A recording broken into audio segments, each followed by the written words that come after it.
যে আমাদের হিন্দু ভাইরা আছেন এখানে, বোনরা আছেন, মায়েরা আছেন, অনেকেই আসছেন। আপনারা সবসময় একটা কথা মনে রাখবেন যে আমরা সব সময় আপনাদের পাশে আছি। আপনাদেরকে নিশ্চিত করে বলতে পারি আমাদের ঠাকুরগাঁ একটা শান্তপ্রিয় এলাকা। আমরা হাজার বছর ধরে এই এলাকাতে ভাই বোনের মতো আমরা বাস করছি সবাই। ওইখানে কারো যেন কোনো ক্ষতি না হয় সেটা আমরা নিশ্চিত করতে করছি। যখনই কোনো গোলযোগ সৃষ্টি হয়েছে আমরা পাশে গিয়ে দাঁড়াইছি। আমার এখনো মনে আছে, আমি বলতে চাই না, একবার আপনার বাবরি মসজিদ নিয়ে খুব গোলমাল হলো, মনে আছে আপনাদের? আমি তখন পৌরসভার চেয়ারম্যান ছিলাম।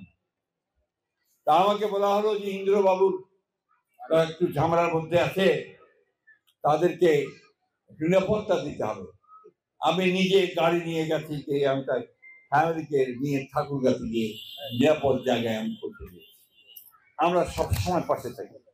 আমরা আপনাদেরকে, আমাদের হিন্দু সম্প্রদায় ভাই বোনদেরকে আমরা এইটুকু নিশ্চয়তা দিতে পারি যে বিএনপি সরকার আমলে আপনারা সবচাইতে নিরাপদ থাকবেন ইনশাআল্লাহ, কোনো সমস্যা হবে না। ভাই বিভ্রান্ত হবেন না।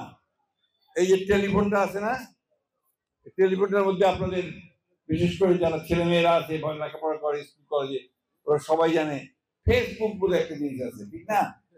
সবাই আপনারা কিন্তু ফেসবুক চালান। আর ফেসবুকের মধ্যে অসংখ্য মিথ্যা আছে। ইউটিউবে এমন এমন কথা বলে যে আপনাদের মাথা খারাপ হয়ে যাবে, ঠিক না? এইগুলোতে বিভ্রান্ত হবেন না।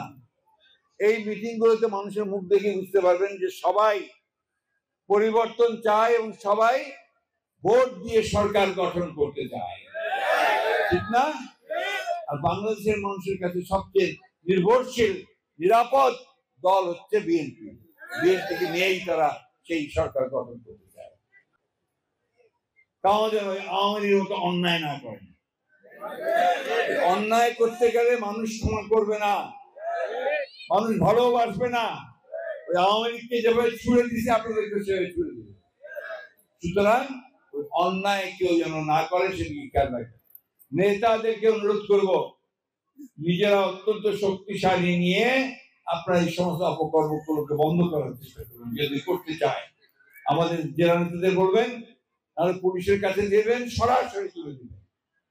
এখানে যেন কোনো রকমের কোনো ধরনের অন্যায় কাজ করতে কেউ না পারে, মানুষের উপর অত্যাচার কেউ না করতে পারে।